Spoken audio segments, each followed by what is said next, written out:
today on Rappler. The Philippines exceeds forecast and posts a 6.6% GDP growth in 2012.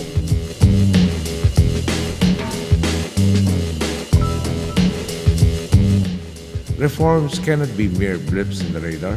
They must usher in an enduring mainstream of good, honest governance. President Aquino says the Philippines needs structural reforms to fight corruption.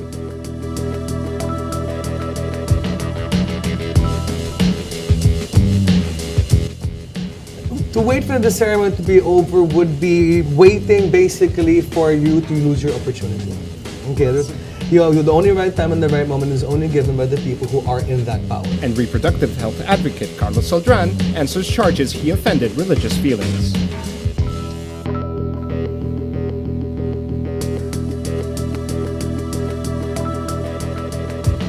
Hello, I'm Carlos Santamaria, sitting in for Maria Ressa. Welcome to Rappler, your social news network. The Philippines grows 6.6% in 2012, surpassing its own target of 5%. The annual growth was boosted by fourth quarter gross domestic product growth of 6.8%. This makes the Philippines one of Asia's best performers, bucking the worldwide trend of troubled economies. Catherine Visconti reports. This water refilling station in Smoky Mountain has been around for nearly a decade. 2012 was their best year yet. The manager says monthly water sales picked up more than 12.5% in 2012 compared to 2011. Miriam Carpio keeps the logs and says her wages have increased. She spends the additional money on more food for her daughter and 3 grandkids. Magsha-shopping kami, bibili kami ng rice, bibili kami ng dilata, ulam namin, sabon, yun talagang kailangan. Filipinos like Miriam, who are making more and spending more, power the economy. Consumer spending drove the economy up to an incredible 6.6% growth in 2012. Household spending made up 4.3 percentage points of that growth, or about 65%. Filipinos spent the most on food. Then the majority paid to pamper themselves, spending about 11% more annually on restaurants, recreation, and health. Expenditure for these commodities increased dramatically only means that there was really increase in incomes. The Philippines is now one of the fastest growing economies in the region, but government economists say risks remain, like the strengthening peso.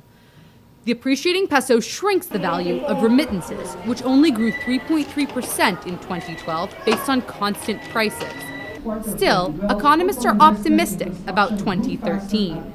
The Socioeconomic Planning Secretary adds the recipe for success will be massive private sector investments, plus big-ticket government road and rail projects, which are currently backlogged. Sari store owner Rosalinda Noho agrees. 2012 was good, but she wants 2013 to be better. She says she earned between 120 and 150 pesos a day in 2011, and that shot up to about 150 to 300 pesos a day in 2012. Nakakagawa siya ng minsan na magagandang mga ginagawa niya. Walang kuratong, ganun. It's impossible to say for sure what 2013 will bring, but Filipinos have good reason to believe it will be better. Catherine Visconti, Rappler, Manila. And our social media post of the day, Joey Kilaiko Montalvo, using his Discuss account, says on Rappler.com, election spending and more investments in infrastructure should put us on the upper range of forecast this year. Hope nothing disruptive happens this time. Despite government's aggressive efforts to flush out corruption, the Philippines is still considered a corrupt country. The president is determined to change that perception before he steps down in 2016 and says he knows how. This report. His Excellency Benigno S. Aquino III. When President Benigno Aquino assumed power in 2010, he said he was serious about corruption and willing to prove it. In less than 2 years, he prosecuted his predecessor and impeached the Chief Justice. Now he wants to build a base to make his anti-corruption drive permanent. As people in government, we know that corruption cannot be eliminated by sending a few erring officials to jail, or by exposing a single faulty contract, or by removing from office a single oppressive tyrant. The problem of corruption must thus be approached strategically, always with the long term in mind. Reforms cannot be mere blips in the radar. They must usher in an enduring mainstream of good, honest governance. At an international anti-corruption forum in Manila, Aquino admits that without structural reforms, the country may lose the momentum for change. He says his administration cannot do it alone and needs help from the people. Today, we are forming a more cohesive force against corruption. And the more we share our ideas, the more we listen to one another, the sooner we will achieve our goal of eliminating corruption and reforming the system for the benefit of our peoples.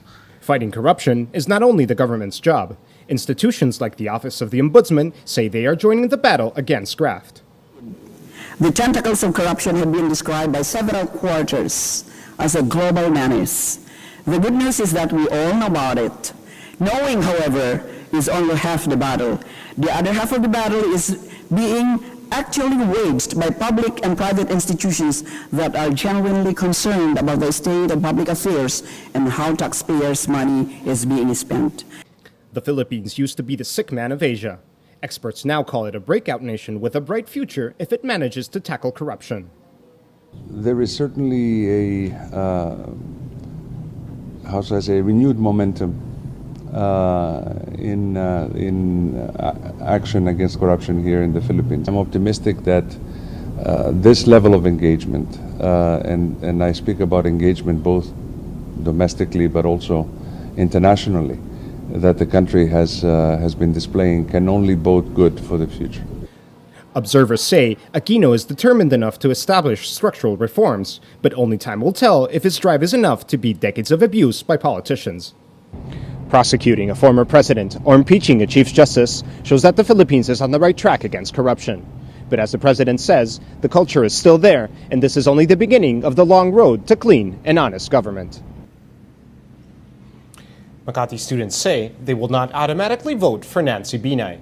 She is heir to the Binay political dynasty, the family that ruled Makati for 3 decades. Carmela Fonbuena reports. This is University of Makati, considered Binay country. Thanks to the generous funding from City Hall, Makati residents get college education for 1,000 pesos per semester. Here, candidates of the United Nationalist Alliance are hoping to win the student support. In an event organized by radio station DZRH, they explain their platform and stand on controversial issues.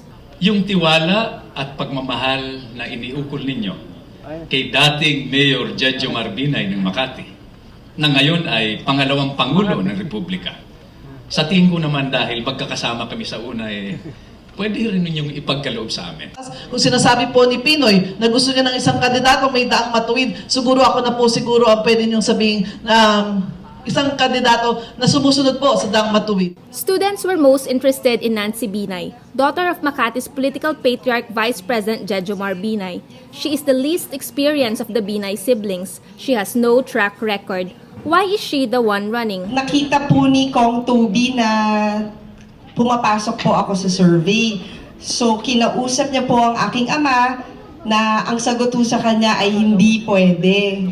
So kinausap ni Kong Tubi yung dalawa at unanimous, nagdesisyon yung dalawa na gusto na ako ang pumalit kay Joey De Venecia. Hindi ko kinoconsider yung sarili ko na walang experience sa politika. Nung habang mayor po ang aking ina, ako po ang kanyang personal assistant. Tapos ngayon naman pong vice president ng aking ama, ako din po ang kanyang kasama-sama. So I think ang kulang na lang po sa akin titulo Students of the University of Makati are thankful to the Binays, but they tell Rappler they will use the campaign period to scrutinize Nancy as much as they will other candidates. Napansin ko po sa bawat mga sagot niya, ang tanging pong binabanggit niya yung pangalan po ng mga magulang niya.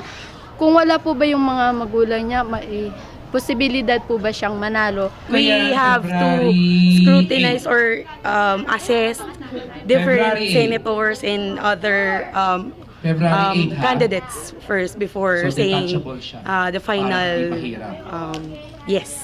Their school taught them well. Carmela Fonbuena, Rappler, Makati.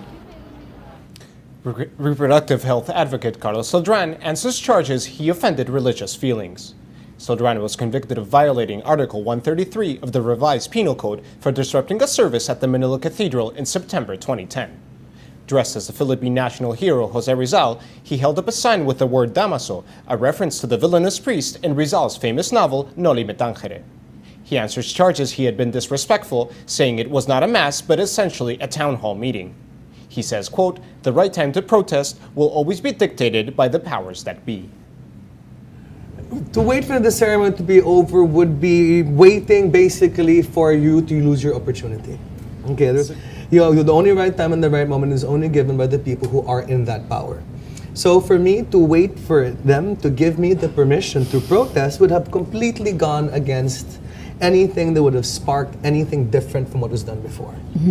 But I waited for the person to stop talking, and I genuflected before I raised my sign. Right. And that was my way of showing respect. And it's on video. I genuflected. He adds there is no such thing as a Catholic vote. Last Monday, bishops told the Catholic faithful RH Law supporters are unfit for public office. And now that the RH bill is a law, what do you think that means for Filipinos? We've really turned a corner.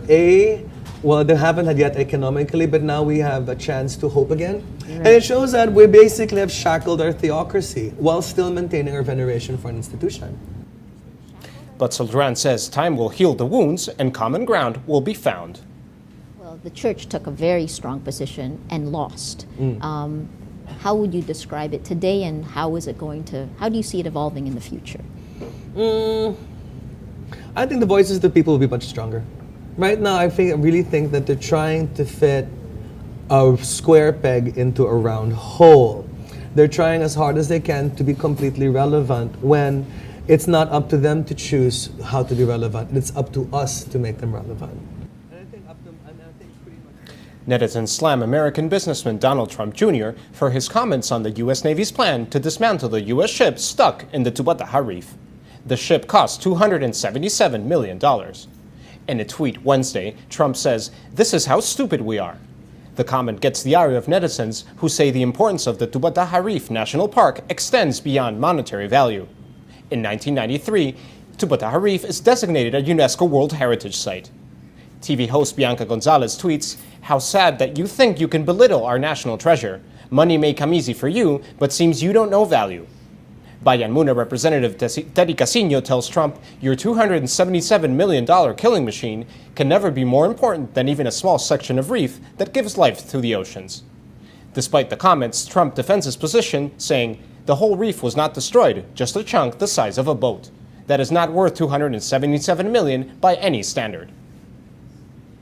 John Lennon's widow, Yoko Ono, donates $10,000 or 400,000 pesos to the victims of Typhoon Pablo in Mindanao. The Department of Foreign Affairs says her donation was remitted to the Philippine Embassy in Tokyo on January 28.